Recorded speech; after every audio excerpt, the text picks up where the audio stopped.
बहनों, एक पल ठहरिए, क्योंकि ये कोई साधारण कथा नहीं। ये है सावन के महीने की वो संपूर्ण कथा जिसे अगर आपने पूरे भाव से, पूरी श्रद्धा से सुन लिया तो हो सकता है इस सावन शिव जी की तीसरी आंख भी आपकी ओर प्रेम से खुल जाए और माँ पार्वती की ममता आपकी हर मन्नत को पूर्ण कर दे। कहते हैं, जो बहन इस पूरी कथा को आरंभ से अंत तक प्रेम पूर्वक सुनती है, उसके जीवन की हर उलझन, हर पीड़ा भोलेनाथ की कृपा से स्वयं सुलझने लगती है। तो चलिए बहनों, मन को शांत करें, हाथ जोड़ें और इस अद्भुत सावन कथा की गोदी में उतर चलें, जहां शिव पार्वती का दिव्य प्रेम और व्रत की शक्ति आपकी आत्मा तक पहुंच जाएगी। बहनों, सावन का महीना केवल बादलों की गरज और हरियाली की चादर नहीं लाता। यह तो वह अनुपम कालखंड है जब शिव और शक्ति के प्रेम की वर्षा संपूर्ण सृष्टि पर होती है। जब प्रकृति स्वयं एक वधू सी सजकर अपनी हर पत्ती, हर पुष्प और हर बूंद से कहती है, हे भोलेनाथ, हे शिव शंकर, हे कैलाशपति, मैं आज तुम्हारे स्वागत को तैयार हूं। सावन केवल ऋतु नहीं, यह तो एक आत्मा की पुकार है परमात्मा की ओर। और इस पुकार में सबसे पहले जो आवाज उठती है वह होती है माँ पार्वती की, उस प्रथम देवी की जिन्होंने अपने संपूर्ण अस्तित्व को शिव में विलीन करने के लिए न केवल जन्मों तक प्रतीक्षा की, बल्कि इस सावन जैसे अनगिनत ऋतुओं में अग्नि, वर्षा, वायु, भूख और व्रत सबका तप स्वीकार किया। तो चलो बहनों, आज की इस कथा की शुरुआत करें उस क्षण से जब सृष्टि का आरंभ भी नहीं हुआ था। हाँ, हम उस समय की बात कर रहे हैं जब न समय था न दिशा, बस एक शून्य था और उस शून्य के मध्य स्थित थे केवल आदि पुरुष महादेव। जब न आकाश था न धरती, केवल शिव थे। कहते हैं ब्रह्मा, विष्णु और महेश ये त्रिदेव सृष्टि के संचालन के लिए उत्तरदायी हैं। परंतु इन त्रिदेवों से भी पूर्व जब कुछ भी नहीं था, तब केवल एक चेतना थी, शिव। वे न स्त्री थे न पुरुष, वे न आदि थे न अंत। वे एक मौन गहराई से भरा अस्तित्व थे जिनके भीतर शक्ति साक्षात समाहित थी। शिव उस ध्यान का नाम है जहां प्रेम, त्याग और तपस्या एक साथ सांस लेते हैं, और शक्ति अर्थात पार्वती वह ऊर्जा है जो इस ध्यान को अर्थ देती है। जब परम शिव ने सृष्टि की रचना का संकल्प लिया, तब उन्होंने अपने भीतर समाहित शक्ति को प्रकट किया। उसी क्षण शक्ति ने सती रूप में जन्म लिया। सती, जो स्वयं अविनाशी, अचल और अनन्य प्रेम की मूर्ति थी, उन्होंने अपनी तपस्या और भक्ति से शिव को प्राप्त करने का संकल्प लिया। परंतु प्रारंभ में सृष्टि ने उन्हें समझा नहीं। दक्ष प्रजापति, सती के पिता, उन्हें मात्र एक साधारण कन्या समझ बैठे और शिव को एक अघोरी, गोत्रहीन, असंस्कारी मानकर उनका अपमान कर बैठे। जब दक्ष ने विशाल यज्ञ का आयोजन किया और शिव को आमंत्रित नहीं किया, सती की आत्मा क्षुब्ध हुई। वो जानती थी कि यह अपमान केवल उनके पति का नहीं, बल्कि संपूर्ण तप का अपमान है। और तब यही कथा में आता है वो क्षण जिसे जानकर आज भी हर बहन की आंखें भीग जाती हैं। सती ने अग्निकुंड में प्रवेश कर आत्मदाह कर लिया, अपने प्रेम, आत्मसम्मान और शिव की मर्यादा के लिए। शिव विकराल हो उठे। उन्होंने वीरभद्र को उत्पन्न किया और संपूर्ण यज्ञ को भस्म कर दिया। परंतु फिर उन्होंने चुप्पी ओढ़ ली। उन्होंने सती के शव को कांधे पर लेकर संपूर्ण ब्रह्मांड में तांडव किया, ऐसा तांडव जिससे संपूर्ण जगत डगमगाने लगा। सती के जाने के बाद शिव मौन हो गए। उन्होंने संसार से मुंह मोड़ लिया। वे हिमालय पर समाधि में चले गए, वर्षों तक, युगों तक, और प्रकृति उस प्रेम को देखती रही जो शब्दों में नहीं, आंसुओं में बहता है। वो प्रेम था जिसमें ना अधिकार था ना अपेक्षा, बस समर्पण था। वहीं दूसरी ओर सती ने जन्म लिया पार्वती के रूप में। हिमवान और मैना देवी के घर एक अत्यंत सुंदर, सौम्य और तेजस्वी कन्या ने जन्म लिया। उसका नाम रखा गया पार्वती। पर वह स्वयं जानती थी वह केवल हिमवान की पुत्री नहीं, वह तो शिव की अर्धांगिनी है जो इस जन्म में भी उन्हें प्राप्त करने के लिए आई है। पार्वती बचपन से ही शिव के नाम में रमने लगी। जब उनकी सहेलियां फूलों से खेलती, वह बेलपत्र चुनकर भोलेनाथ के नाम से पूजा करती। जब कोई पूछता, तू किससे विवाह करेगी, वह मुस्कुराकर कहती, मैं तो उन्हीं की हूं जो त्रिनेत्रधारी हैं, जो कैलाश पर विराजते हैं। जब सावन का पहला बादल उनके गांव में गरजा, पार्वती बालिका थी। पर उस वर्षा में उन्होंने एक व्रत का आरंभ किया, सावन सोमवार व्रत। बहनें, क्या आप जानती हैं? सावन सोमवार व्रत का पहला संकल्प मां पार्वती ने ही लिया था। उन्होंने मिट्टी से भोलेनाथ की प्रतिमा बनाई, बेलपत्र अर्पण किए, कच्चे दूध से अभिषेक किया और 5 सोमवार तक निर्जल व्रत रखा, बस एक ही कामना के साथ, हे महादेव, यदि मेरा प्रेम सच्चा है तो आप मुझसे पुनः मिलेंगे, चाहे युगों लग जाए। पार्वती का प्रेम केवल शिव को नहीं, संपूर्ण सृष्टि को स्पर्श करता गया। जब वे व्रत करती, पक्षी चुप हो जाते, फूल खिलने लगते और नदी भी उनके चरण धोने को उमड़ पड़ती। यह भक्ति केवल तप नहीं थी, ये एक स्त्री की पुकार थी उस पुरुष के लिए जो संसार से अलग है, पर उससे ही उसका अस्तित्व जुड़ा है। एक दिन हिमालय की गुफा में शिव की आंख खुली। कहते हैं एक दिन शिव समाधि में थे। उनके भीतर से एक कंपन उठा, एक ऐसी भावना जो वर्षों से विलुप्त थी, किसी के प्रेम का कंपन। उन्होंने ध्यान में देखा एक कन्या जो दिन रात उनकी पूजा कर रही है, जो वर्षा में भीगती है, धूप में तपती है, पर विचलित नहीं होती। शिव मुस्कुराए। उन्होंने पहली बार सावन की हवा को महसूस किया और कहा, शक्ति लौट आई है। शिव ने जब ध्यान में पार्वती को देखा, उनकी आंखें बंद थीं, पर भीतर कुछ कांप उठा था। वो जो वर्षों से निश्चल थे, जिनका हृदय सती के वियोग में पत्थर बन गया था, वो अब धीरे धीरे पिघलने लगा। उनकी रुद्र ऊर्जा स्थिर हुई और प्रेम ऊर्जा धीरे धीरे उभरने लगी। उनके भीतर एक भाव उठ रहा था, कौन है यह कन्या जो मुझे इतने वर्षों बाद भी नहीं भूली? शिव ने नंदी को बुलाया, गणों को इशारा किया और पहली बार हिमालय के उस क्षेत्र की ओर दृष्टि डाली जहां एक तपस्विनी कन्या एकाग्र चित्त से शिव मंत्र का जाप कर रही थी। पार्वती का हर दिन भोलेनाथ के नाम से आरंभ होता। सुबह वह सबसे पहले बेलपत्र चुनती, इतनी भक्ति से जैसे हर पत्र में अपना हृदय अर्पित कर रही हो। फिर शुद्ध जल, कच्चा दूध, दही और शहद से एक छोटा सा लोटा भरती और मिट्टी से बने शिवलिंग को स्नान कराकर अपना सोमवार व्रत शुरू करती। उनकी साधना इतनी सुंदर और समर्पित थी कि फूल अपने आप उनके चरणों में गिर जाते, गंगा की लहरें बहते हुए रुक जाती और स्वयं हिमालय की हवाएं शीतल हो जाती। उनके वस्त्र साधारण होते, भोजन न के बराबर और वाणी मौन। फिर भी उनकी आंखों में एक ज्वाला थी जो केवल एक स्त्री के प्रेम में हो सकती है, जो किसी को पाने के लिए अपने अस्तित्व तक को मिटाने को तैयार होती है। एक दिन सावन की घनघोर वर्षा हो रही थी, बिजली गरज रही थी, वृक्ष कांप रहे थे और घाटियां जल से भरने लगी थीं। पर पार्वती, उस तेजस्विनी कन्या ने निर्जल व्रत का संकल्प लिया। वह हिम गुफा के सामने बैठी और शिव के ध्यान में तल्लीन हो गई। उनके चारों ओर पानी भर रहा था, हवा चीख रही थी, पर उनकी पलकें भी नहीं झपकी। शिव कैलाश पर ध्यान में थे, पर आज इस वर्षा में, इस सावन में उन्हें सती की याद नहीं आई, उन्हें गौरी दिखी। उनका चेहरा वही था, पर अधिक नर्म, अधिक करुणामयी और आंखों में वह अनंत प्रेम जो सागर को भी शांत कर दे। शिव की जटाओं से गंगा झरने लगी और उन्होंने कहा, यदि यह वही शक्ति है जो मुझे पाने को जन्म जन्म का संकल्प ले चुकी है, तो मैं क्यों मौन हूं? मुझे जाना होगा, मुझे उसे पहचानना होगा। शिव ने समाधि तोड़ी, उनकी आंखें खुली और समस्त कैलाश लोक गूंज उठा।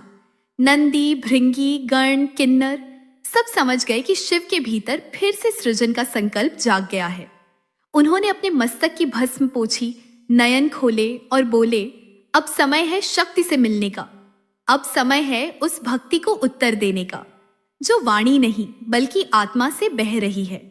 उधर देवलोक में ब्रह्मा जी और विष्णु जी ने देखा कि शिव समाधि से बाहर आ चुके हैं। उन्होंने देवश्री नारद को भेजा पार्वती से मिलने के लिए। नारद जी पार्वती से मिलने गए।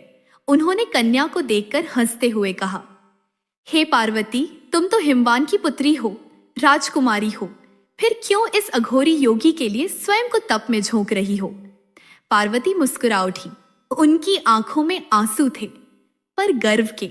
वह बोली, नारद मुनि, शिव केवल योगी नहीं, वे स्वयं सत्य हैं। वे न जीवन से बंधे हैं न मृत्यु से डरे हैं। मैं जिस दिन से जन्मी हूं उसी दिन से उनके नाम की माला मेरे श्वासों में गूंजती है। अगर वो मुझे ना मिले तो जीवन हो या मृत्यु, क्या अंतर है?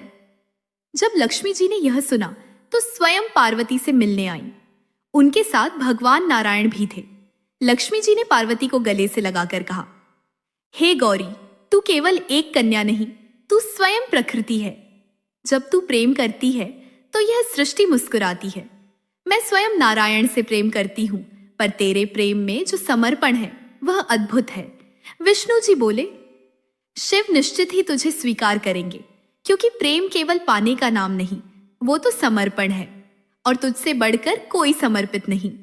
अब शिव ने रूप बदला। वे एक वृद्ध ब्राह्मण का रूप लेकर पार्वती के सामने आए। उन्होंने कहा, हे कन्या, तू शिव से विवाह करना चाहती है? क्या तू नहीं जानती कि वह श्मशानवासी है? उनके पास ना धन है, ना गहने, ना वंश, ना कुल। पार्वती ने शांत स्वर में कहा, यदि प्रेम के लिए धन, वंश, गहने चाहिए तो वह प्रेम नहीं, व्यापार है। मैं शिव से प्रेम करती हूं, क्योंकि वे सत्य हैं, और सत्य से बड़ा कोई श्रृंगार नहीं। शिव मुस्कुराए और उसी क्षण उन्होंने अपना असली रूप प्रकट किया। त्रिनेत्र, जटाएं, गंगा, चंद्र, नाग, डमरू और वह अद्भुत तेजस्विता। पार्वती की आंखें नम हो गईं। शिव बोले, हे गौरी, अब मैं तुम्हें परीक्षा में नहीं डालूंगा। तू सती थी, तू पार्वती है, और अब तू मेरी शक्ति बनकर मेरे साथ सदा रहेगी। जैसे ही शिव और पार्वती का मिलन हुआ, सावन की वर्षा रुक गई। आकाश में इंद्रधनुष खिल गया। कैलाश पर्वत पर पुष्पों की वर्षा होने लगी, और सृष्टि ने पहली बार शिव और शक्ति का पुनर्मिलन देखा। सावन के एक अद्भुत सोमवार को सखियों, पार्वती जब शिव के असली रूप को देखती है, उनके नेत्रों से अश्रुधारा बह रही होती है।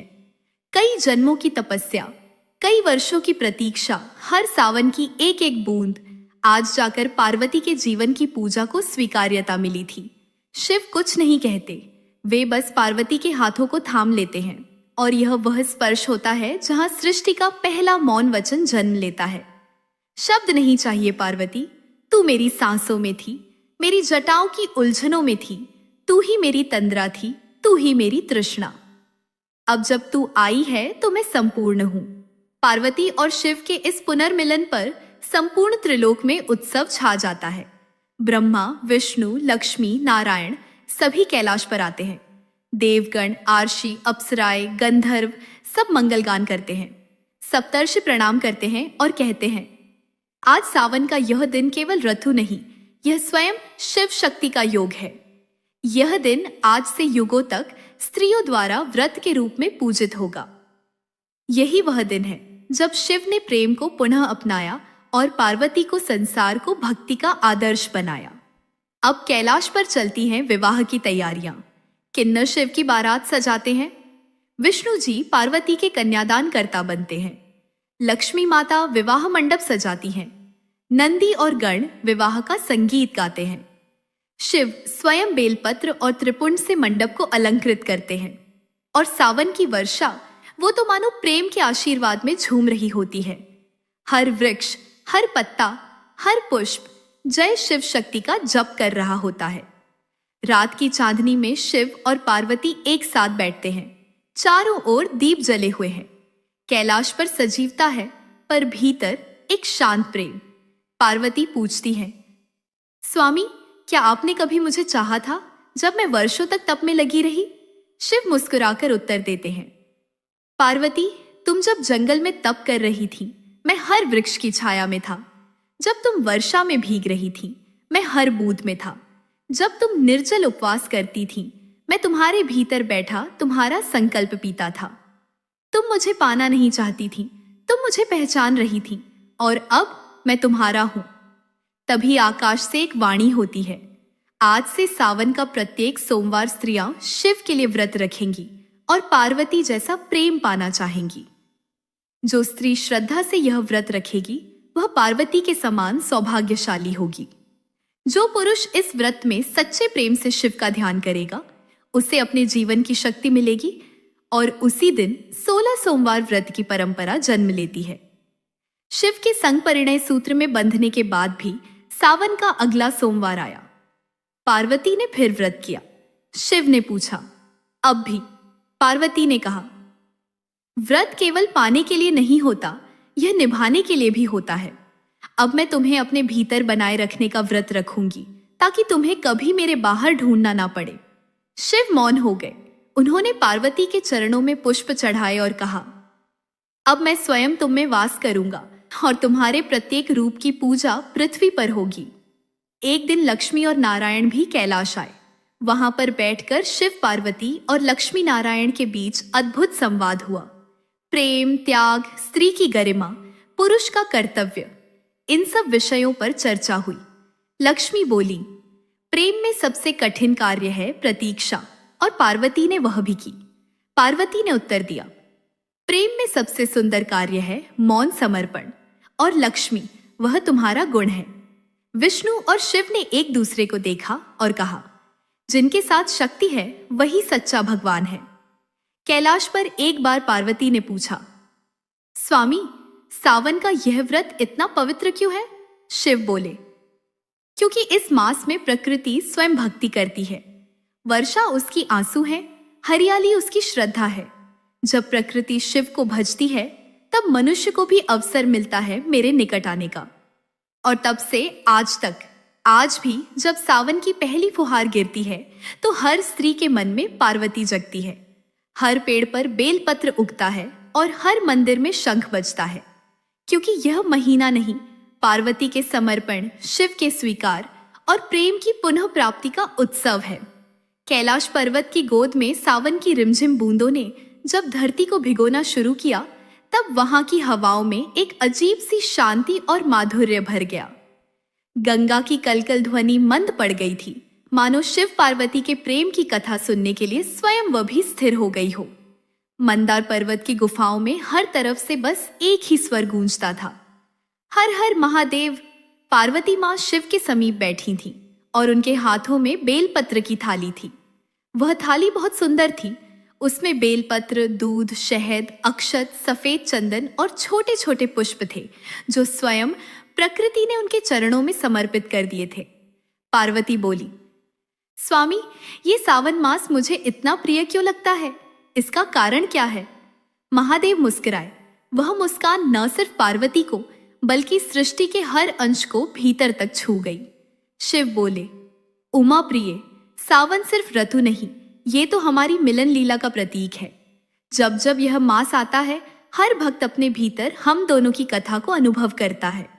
तुमने मुझसे 108 जन्मों की तपस्या के बाद विवाह पाया, और हर सावन वह प्रेम फिर से जी उठता है। पार्वती की आंखें भर आईं, पर वह आंसू दुख के नहीं, बल्कि संपूर्णता के थे। बहनों, एक दिन पार्वती जी ने शिव से कहा, नाथ, क्यों न हम सावन मास के इन दिनों में अपने भक्तों को कुछ विशेष कृपा प्रदान करें। जो तुम्हारा नाम ले, मैं उसकी रक्षा करूं। जो मेरी पूजा करे, तुम उसकी इच्छा पूर्ण करो। और जो हम दोनों की कथा प्रेम से सुने, उसे हम दोनों ही अपना बना ले। शिव ने कहा, तथास्तु। जो भक्त सावन में एक समय भी इस कथा को सुनेगा, उसके हृदय में हम निवास करेंगे। कैलाश पर्वत पर तुलसी के पौधे स्वयं महकने लगे। केले के वृक्षों से सुनहरी किरणें निकलने लगीं। लक्ष्मी जी, जो विष्णु भगवान के समीप क्षीर सागर में विराजती थी, वह भी उस कथा को सुनने के लिए आ गई। लक्ष्मी जी ने पार्वती माँ के चरणों में प्रणाम किया और कहा, माँ, आपकी कथा ही वह अमृत है जिसे मैं सदा अपने वैकुंठ में लाना चाहती थी। पार्वती मुस्कुराई और उन्हें हृदय से लगा लिया।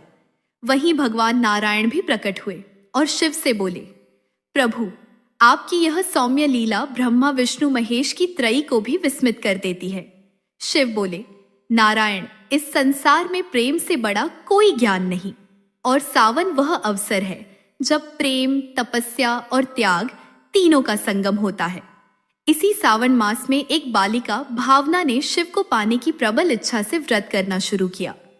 वह प्रतिदिन एक बेलपत्र लेकर जंगल जाती और शिवलिंग पर चढ़ाती। उसका मन निर्मल था और उसकी आंखों में बस शिव का नाम था। एक दिन बारिश इतनी अधिक हुई कि भावना रास्ते में फिसल गई और उसके हाथ से बेलपत्र गिर गया। वह रोने लगी, हे शिव, आज मैं बेलपत्र नहीं चढ़ा सकी, क्या मेरा व्रत अधूरा रह गया? तभी सामने एक तेज प्रकाश हुआ और स्वयं शिव वहां प्रकट हुए।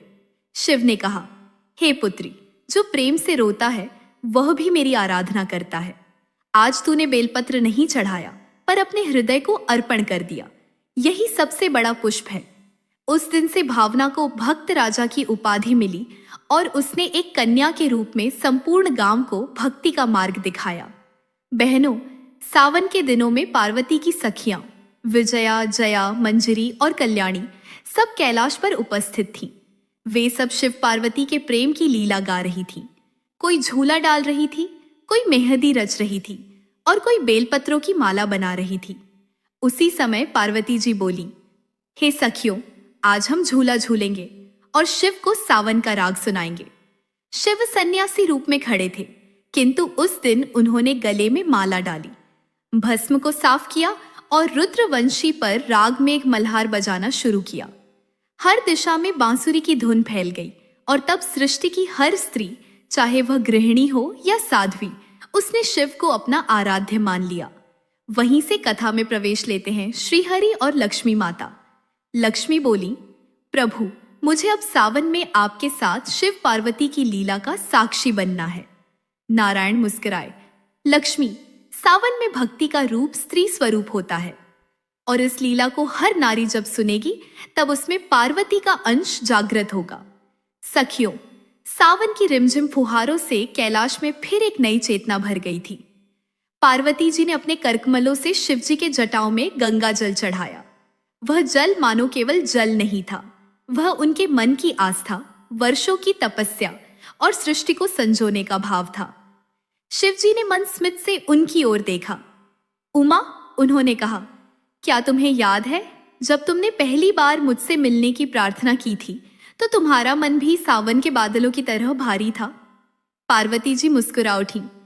स्वामी, तब मेरी आंखों में केवल एक ही आकांक्षा थी, आपको पाना। अब जब आप मेरे साथ हैं, हर सावन में मैं यही चाहती हूं कि आपकी भक्ति से हर स्त्री का जीवन भी पूर्ण हो जाए। उस क्षण लक्ष्मी जी भी प्रकट हुई। उन्होंने कमल की माला से पार्वती जी को अलंकृत किया और बोली, बहन, जब कोई स्त्री प्रेम, समर्पण और तप के मार्ग पर चलती है तो वह स्वयं लक्ष्मी बन जाती है। शिव जी बोले, इसीलिए सावन का हर सोमवार नारी शक्ति को समर्पित है। जब कोई बहन इस माह में उपवास करती है तो केवल पति की दीर्घायु नहीं बल्कि संपूर्ण जगत की ऊर्जा को संतुलित करती है। ग्राम नलिनीपुर में एक नवविवाहिता थी, आर्या। वह अत्यंत श्रद्धालु, भोलेनाथ की परम भक्त। पहला सावन था उसका ससुराल में और उसने व्रत किया 16 सोमवार का। लेकिन उसके घर की स्थिति ठीक नहीं थी। पति का व्यापार डूब चुका था, सास ससुर उसे ताने देते और आर्या के जीवन में कोई उजास न था।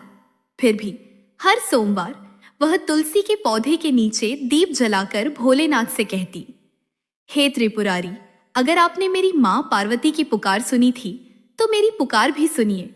मैं चाहती हूं कि मेरे पति को सुख मिले, मेरे घर में हरियाली लौटे और यह सावन केवल मेरी नहीं, हर बहन की तपस्या सफल करे। और फिर एक रात्रि आर्या के स्वप्न में स्वयं शिव पार्वती प्रकट हुए।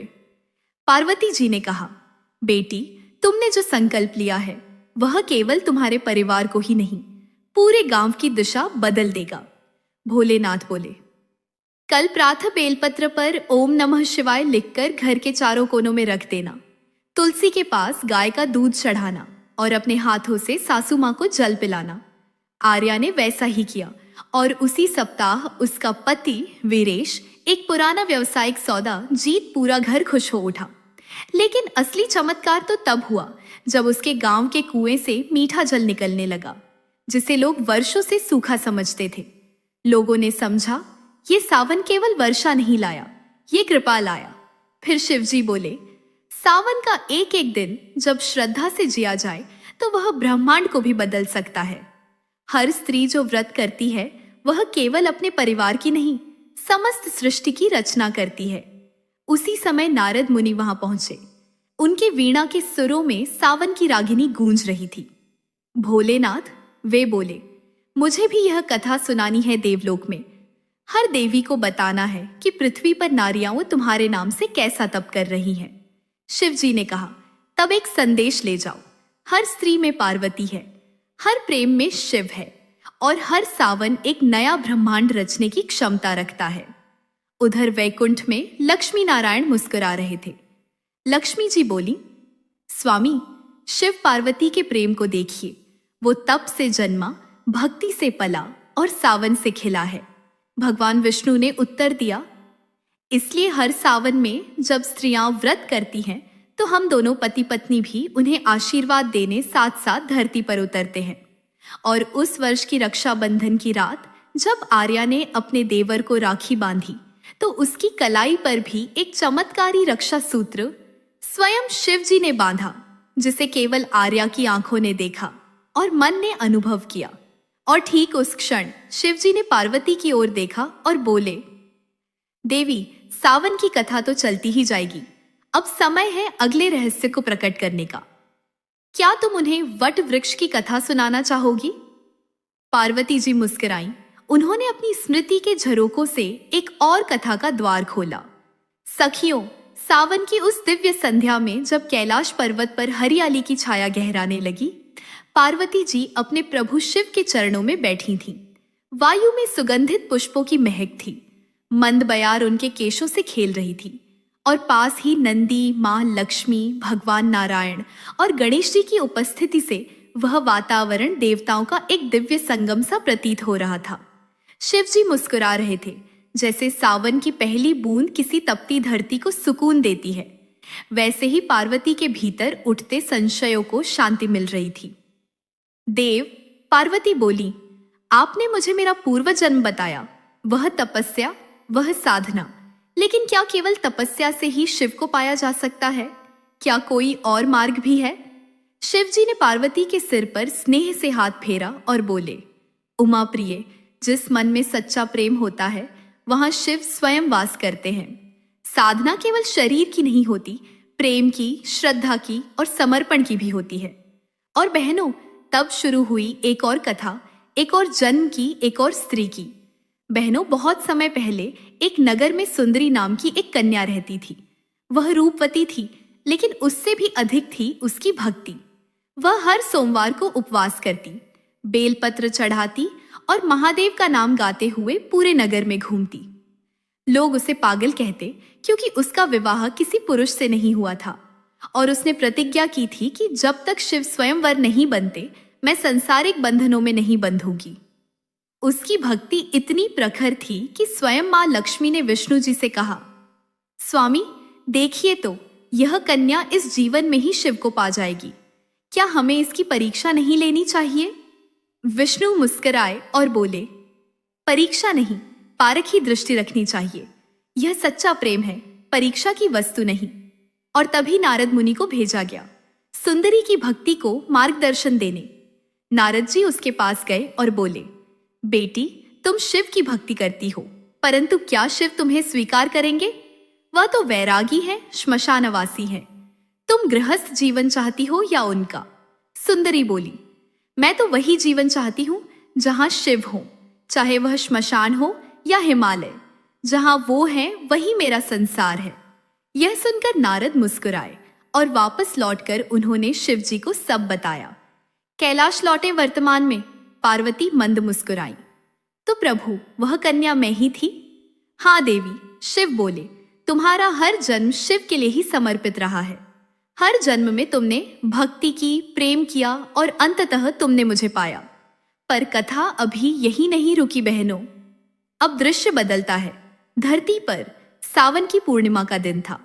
वन में एक वृद्धा अपने पोते को शिव पार्वती की कथा सुना रही थी। उसकी आंखों में आंसू थे, पर उसकी आवाज में श्रद्धा थी। उस बालक का नाम था सुदर्शन, जो बाद में आगे चलकर एक महान तपस्वी बना। वही बालक आगे जाकर पार्वती के पुत्र कार्तिकेय के शिष्य बने। और फिर कथा का मोड़ आता है जब पार्वती माता लक्ष्मी के साथ एक दिव्य वन में जाती है, जहां तुलसी, केले और बेल के वृक्षों की छाया थी। वहां दोनों सहेलियों के रूप में समय बिताती हैं और मां लक्ष्मी पार्वती को एक अद्भुत व्रत की विधि बताती है। बहन, सावन में 16 सोमवार व्रत करने से न केवल शिव प्रसन्न होते हैं, बल्कि स्त्री का सौभाग्य अखंड होता है। यह व्रत केवल व्रत नहीं, स्त्री की आत्मा का शिव से संवाद है। पार्वती यह व्रत करती है और स्वयं उनके समक्ष शिव पुनः एक वर के रूप में प्रकट होते हैं। शिव बोले, देवी, तुमने हर जन्म में मुझे पाया है, पर इस जन्म में सावन की इस पूर्णता में मैं तुम्हें अर्धांगिनी से भी अधिक मानता हूं। तुम मेरी शक्ति हो, मेरी चेतना हो और मेरे अस्तित्व का साकार रूप हो। उस दिन कैलाश में स्वर्गिक वर्षा होती है। लक्ष्मी नारायण, ब्रह्मा, सरस्वती, गणेश और कार्तिकेय सभी उस पावन मिलन के साक्षी बनते हैं और तब मां पार्वती के मुख से वह अमृतमय वाक्य निकलता है, हर स्त्री में पार्वती है और हर प्रेम में शिव। सावन न केवल वर्षा का मास है, यह आत्मा के शिव से मिलन का मास है। और जब हिमालय की उस शीतल गुफा में पार्वती जी के नेत्रों से सावन की हरियाली के रंग टपकने लगे, तब शिव शंभू ने मंद मुस्कान से उनकी ओर देखा और बोले, देवी, इस संसार में तुम ही वह शक्ति हो जो प्रत्येक ऋतु को भाव देती हो, पर सावन, यह तो तुम्हारे अंतर्मन का प्रतिरूप है। हर बादल में तुम्हारे मन की व्याकुलता है, हर बूंद में तुम्हारी तपस्या की ध्वनि। और जब यह हरियाली फैलती है तो लगता है मानो तुम्हारी प्रेम गाथा पृथ्वी पर उतर आई हो। पार्वती मुस्कुरा दी। उनका चेहरा ऐसे दमक रहा था जैसे वर्षा की पहली किरण में कमल खिला हो। स्वामी, पार्वती ने मधुर स्वर में कहा, क्या आपको याद है वो सावन जब मैंने पहली बार आपको सावन सोमवती का व्रत किया था? उस व्रत में मैंने न केवल व्रत की विधि निभाई थी, बल्कि अपनी आत्मा तक को अर्पित कर दिया था। भोलेनाथ की आंखें पल भर को बंद हो गई और स्मृतियों की एक अमृत धारा बहने लगी। कैलाश से बहुत नीचे मृत्युलोक की एक छोटी सी कुटिया में बैठी पार्वती तपस्या कर रही थी। ओम नमः शिवाय, ओम नमः शिवाय। उनकी जिह्वा से जैसे सावन की बूंदें झर रही थीं। हर सोमवार को वे बेलपत्र चढ़ाती, बिना अन्न, केवल जल से उपवास। वृक्षों की छाया में बैठकर मिट्टी से बनी शिवलिंग की पूजा करती और हर बार जब वर्षा की एक बूंद उनकी काया को छूती तो वे यही कहती, हे महादेव, मेरी यह पूजा तब तक अधूरी है जब तक आप स्वयं आकर इसे स्वीकार न करें। उस समय कैलाश में दिव्य गतिविधि हो रही थी। लक्ष्मी जी नीलवर्णा कमलासन पर आसीन होकर श्रीहरि के साथ शिवालय आईं। नाथ, उन्होंने शिव से कहा, वह कन्या जो नीचे पृथ्वी पर तप कर रही है, उसकी भावना ऐसी है कि यदि आप स्वयं न प्रकट हुए तो सावन की पावनता अधूरी रह जाएगी। कृपा करें और अपने प्रेम का उत्तर दे। शिव मुस्काए, लक्ष्मी जी, आपने सत्य कहा। जिस भाव में अर्पण हो वही भाव ईश्वर को खींच लाता है। मैं उसी क्षण उसकी पुकार पर उतरूंगा। सावन की अमावस्या की रात थी। बिजलियां रह रहकर चमक रही थीं। पार्वती जी अब एकाग्र होकर ध्यान में लीन थीं और तभी उनकी आंखों में एक प्रकाश समा गया। भोलेनाथ स्वयं उनके सम्मुख प्रकट हो चुके थे। शिवजी ने कहा, देवी, तुमने अपनी भावनाओं से मुझे बांध लिया। तुम्हारे इस व्रत ने स्वयं मुझे विवश कर दिया आने को। तुम्हारी यह श्रद्धा सावन की सबसे पावन कथा बनेगी। पार्वती की आंखों से सावन बरस पड़ा, पर यह वर्षा आंसुओं की नहीं, मिलन की थी। इसके पश्चात शिवजी ने पार्वती को एक परीक्षा दी। देवी, यदि तुम सच में मुझे पति रूप में स्वीकार करती हो तो अगले 16 सावन तक तुम यह व्रत करोगी और हर बार अपने प्रेम की गहराई को सिद्ध करोगी। पार्वती ने न झिझक कर कहा, प्रभु, एक नहीं, अनंत जन्मों तक भी मुझे यह व्रत करना पड़े तो भी मैं करूंगी, क्योंकि मेरे लिए यह केवल व्रत नहीं, यह तो मेरे प्राणों की शपथ है। तभी आकाश से एक तेज प्रकाश हुआ।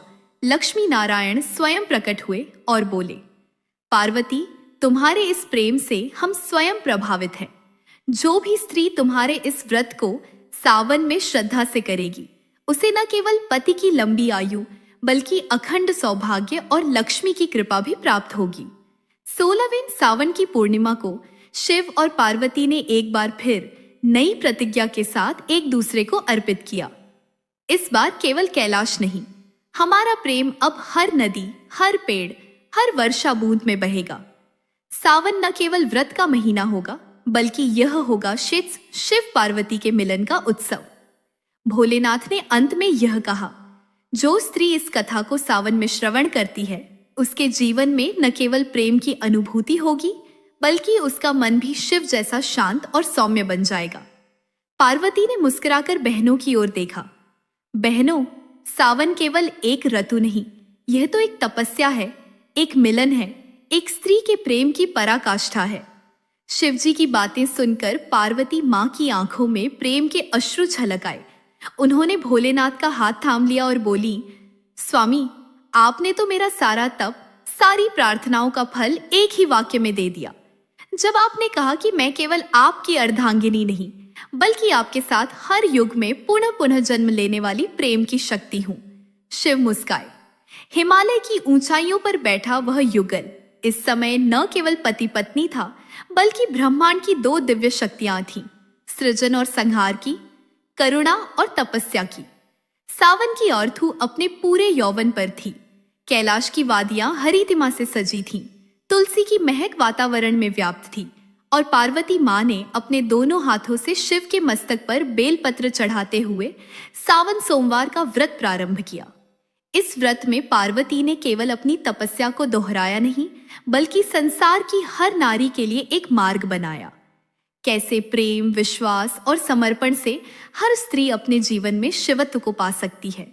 शिव जी बोले, उमा, जो भी नारी तुम्हारे इस व्रत को सावन के सोमवार में श्रद्धा से करेगी वह न केवल सुखी वैवाहिक जीवन पाएगी बल्कि उसके जीवन में मेरी कृपा तुम्हारे जैसी सखी बनकर सदा बनी रहेगी।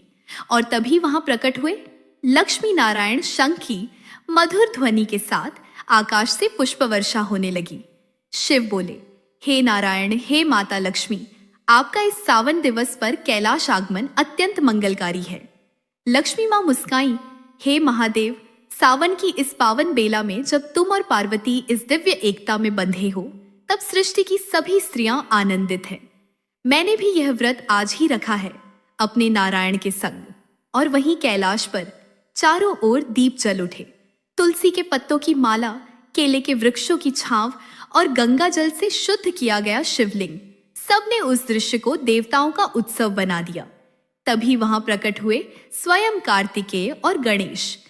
गणेश जी ने माता पिता को प्रणाम कर कहा, माता, यह जो व्रत आपने प्रारंभ किया यह तो समस्त सृष्टि की स्त्रियों को नई आशा और शक्ति देगा। मैं अपने हाथों से इस व्रत की कथा हर युग की महिलाओं तक पहुंचाऊंगा। सखियों, कथा अब आगे बढ़ती है एक ऐसे मोड़ पर जहां पार्वती माँ को एक दिव्य स्वप्न आता है। बहनों, उस रात सावन की वर्षा मंद मंद गिर रही थी। कैलाश की गुफा में शीतल हवा बह रही थी। पार्वती माँ ध्यान मग्न थीं। उनके मुख पर सौम्यता, उनके नेत्रों में गहराई और उनके हृदय में संसार की हर स्त्री के लिए प्रेम। उसी ध्यान में उन्हें एक दिव्य स्वप्न आया। स्वप्न में एक छोटी सी कन्या दिखी, 16 वर्ष की, सांवले रंग की, पर चेहरे पर अद्भुत तेज, ओठों पर मधुर मुस्कान और आंखों में अथाह श्रद्धा। वो कन्या किसी छोटे गांव के शिव मंदिर में खड़ी थी और पूरे श्रद्धा से सावन सोमवार का व्रत कर रही थी। उसने मिट्टी के शिवलिंग पर गंगा जल चढ़ाया, बेलपत्र अर्पण किया और कांपती आवाज में बोली, हे भोलेनाथ, मैं नहीं जानती मंत्र ना विधि, मुझे तो बस इतना पता है कि आपकी सच्चे मन से आराधना करूं और जीवन में मुझे एक ऐसा जीवन साथी मिले जो आपके जैसा सरल, सच्चा और त्यागी हो। पार्वती माँ का हृदय उस स्वप्न को देखकर द्रवित हो गया। उसी समय उन्होंने अनुभव किया, यह कन्या कोई साधारण नहीं बल्कि आने वाले युगों की लाखों करोड़ों नारियों की प्रतीक है जो सावन में शिव को पूजेंगी, इसी विश्वास के साथ। स्वप्न समाप्त हुआ और पार्वती माँ की आंखों से अश्रु बह निकले। शिवजी उनके समीप आए और बोले, क्या तुमने देखा उस कन्या को? हर युग में कोई न कोई नारी तुम्हारी तरह ही इस प्रेम और श्रद्धा से मेरा व्रत करेगी और वह तुम्हारे समान ही पूजनीय बन जाएगी। पार्वती बोली, स्वामी, तब तो इस व्रत का नाम 16 सोमवार व्रत होना चाहिए, जिसमें नारी 16 सोमवार तक आपके लिए उपवास करे और मैं उसके जीवन में स्वयं आशीर्वाद बनकर उतरूं। शिवजी ने सहमति में सिर हिलाया और उसी समय आकाश से एक दिव्य ध्वनि गूंजी, जो स्त्री 16 सोमवार का यह व्रत श्रद्धा और प्रेम से करेगी, उसे पति रूप में शिव जैसा पुरुष मिलेगा और उसका जीवन सुख, प्रेम और शांति से भर जाएगा। अब कथा में प्रवेश होता है एक गांव की विधवा स्त्री का, जो अपने जीवन की कठिनाइयों के बावजूद शिव जी के प्रति अटूट श्रद्धा रखती है। उसका नाम था सत्यवती। वह हर सोमवार को नदी किनारे जाकर शिवलिंग की पूजा करती, अपनी सूनी मांग में अक्षत रखकर बस यही प्रार्थना करती, हे महादेव, मुझे कोई वर नहीं चाहिए, बस इतना आशीर्वाद दीजिए कि मेरी बेटी को आपके समान सौभाग्यशाली जीवन साथी मिले। शिव और पार्वती कैलाश से यह देख रहे थे। पार्वती मुस्काई और बोली, स्वामी, सत्यवती जैसी माताएं ही इस व्रत को जन जन तक फैलाएंगी। शिव बोले, और तब मेरा व्रत केवल तप नहीं, बल्कि मातृत्व, प्रेम और विश्वास का उत्सव बन जाएगा। सत्यवती की पुत्री आर्या एक तेजस्वी सादगी भरी कन्या थी। उसके मन में न कोई स्वप्निल राजकुमार था, न कोई ऐश्वर्य की लालसा, बस भोलेनाथ की छवि ही थी उसके हृदय में। माँ सत्यवती उसे हर सोमवार तड़के उठाकर नदी किनारे ले जाती, जहां मिट्टी से शिवलिंग बनाकर वे माँ बेटी मिलकर पूजा करती। आर्या के हाथों में कांपते हुए फूल होते और ओठों पर बस एक प्रार्थना, भोलेनाथ, आप जैसे सरल, सत्य और समर्पित वर मुझे भी दीजिए।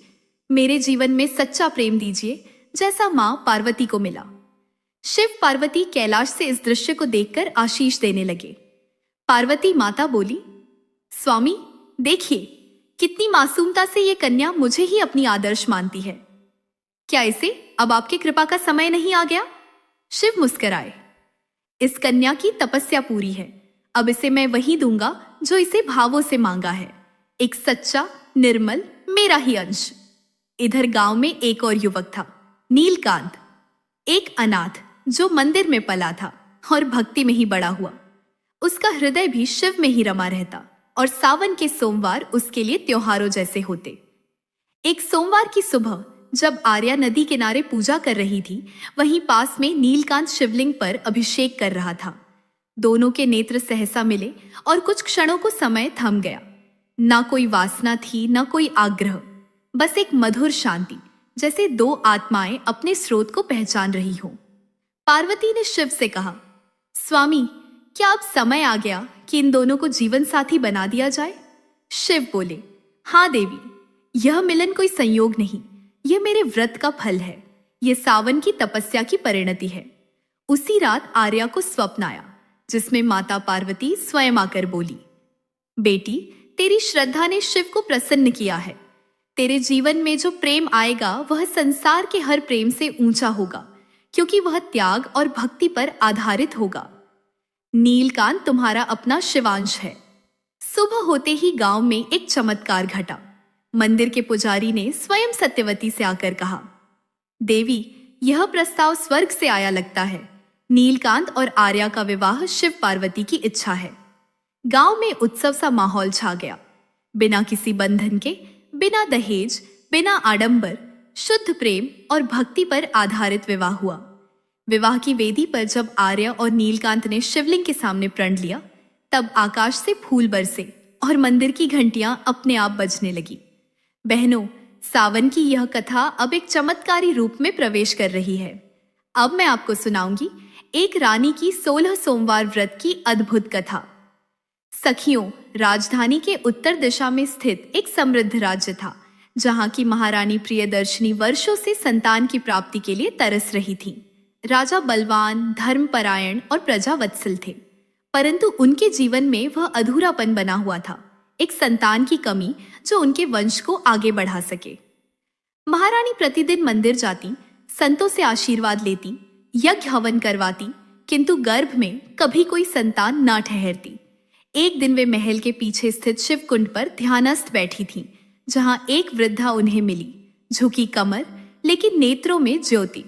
वृद्धा मुस्कुराकर बोली, माता, क्या तुम जानती हो कि सावन मास चल रहा है और सावन में जो स्त्री 16 सोमवार का व्रत करती है, उसे शिव जी स्वयं वरदान देते हैं। तुम्हें भी यही व्रत करना चाहिए। महारानी ने श्रद्धा से वृद्धा के चरण पकड़े और कहा, माता, कृपा करिए, मुझे इस व्रत की विधि बताइए। वृद्धा ने स्नेहपूर्वक बताया, हर सोमवार प्रातः स्नान करके स्वच्छ वस्त्र धारण करो, शिवलिंग पर बेलपत्र, अक्षत, जल, दूध अर्पण करो, दिन भर व्रत रखो, शाम को शिव पार्वती की कथा सुनो, रात्रि में ओम नमः शिवाय का जाप करते हुए सो, और ऐसा 16 सोमवार तक करो। फिर अंत में ब्राह्मण भोजन, दान और कथा उद्यम करके व्रत का समापन करो। महारानी ने उसी क्षण प्रण लिया, जब तक मेरे अंचल में शिव की कृपा से पुत्र रत्न नहीं आता, तब तक मैं प्रत्येक सोमवार व्रत करूंगी और हर बार शिव पार्वती की कथा स्वयं गाऊंगी। समय बीतता गया, महारानी का हृदय शिव भक्ति में डूबता गया। हर सोमवार पूरा राजमहल जैसे शिवमय हो जाता। राजा स्वयं बेलपत्र चुनकर लाते। राजकुमार की इच्छा अब उनके लिए कोई याचना नहीं, बल्कि एक भक्ति का रूप बन चुकी थी। और 16वें सोमवार की रात्रि शिव पार्वती उनके स्वप्न में आए। शिव जी बोले, प्रिय दर्शनी, तुम्हारा व्रत सफल हुआ। पार्वती ने तुम्हारे गर्भ में अपने अंश से जीवन डाला है। जो पुत्र जन्म लेगा वह धर्म, न्याय और प्रेम का प्रतीक होगा। सुबह होते ही पूरा महल दीपों से सज गया। महारानी के गर्भ में चमत्कार घट चुका था। 9 माह बाद एक तेजस्वी पुत्र ने जन्म लिया, जिसके मुख पर ऐसी आभा थी कि स्वयं पंडितों ने कहा, यह शिव का अंश है, एक अवतारी पुत्र। उस दिन से पूरे राज्य में 16 सोमवार व्रत की धूम मच गई। हर स्त्री ने इसे अपनाया। हर घर में प्रेम, समृद्धि और संतुलन आने लगा। बहनों, अब कथा आगे बढ़ती है एक साधारण लेकिन श्रद्धावान किसान की ओर, जिसका नाम था धर्मू। एक छोटा सा गांव था। चारों ओर सूखी धरती, फटती दरारें और जल की एक बूंद के लिए तरसते खेत। धर्मू हर दिन आसमान की ओर टकटकी लगाए देखता और मन ही मन सोचता, हे भोलेनाथ, क्या मेरी धरती यूं ही बिन अन्न की प्यासी रहेगी? उसके गांव में सावन की पहली सोमवार का दिन था। गांव की औरतें शिव मंदिर में व्रत कर रही थीं, बेलपत्र चढ़ा रही थीं। वहीं धर्मू किनारे बैठा आंखें मूंद कर शिव का नाम ले रहा था। उसी समय एक वृद्ध महात्मा वहां आए। उनकी जटाओं में गंगा जल की बूंदें थीं और नेत्रों में कृपा। उन्होंने धर्मू से कहा, बेटा, क्यों दुखी है तू? धर्मू बोला, बाबा, खेत सूख गए हैं, पशु मरने लगे हैं, सावन भी रूठा है। मैं गरीब सही, पर भोलेनाथ को हरियाली में देखना चाहता हूं। बाबा मुस्कुराए और बोले, तो 16 सोमवार का व्रत कर। शिव तो ऐसे दयालु हैं कि तुझसे प्रेम करेंगे। खुद आएंगे तेरे खेतों में सावन बरसाने।